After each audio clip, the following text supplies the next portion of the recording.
Pagi saudara, inilah Kompas Update pukul 10 waktu Indonesia Barat. Saya Paskalis Iswari. Ribuan orang melakukan aksi turun ke jalan menuju Masjid Hagia Sophia di Istanbul, Turki.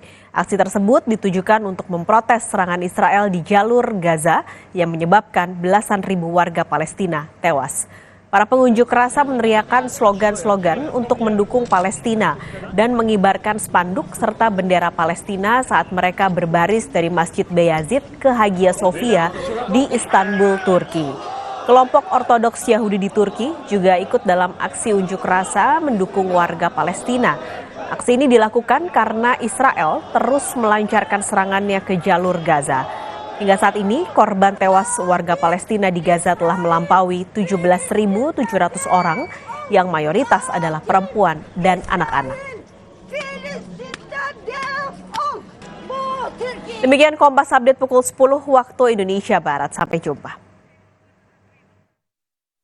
Terima kasih Anda telah menyaksikan Kompas Update yang didukung oleh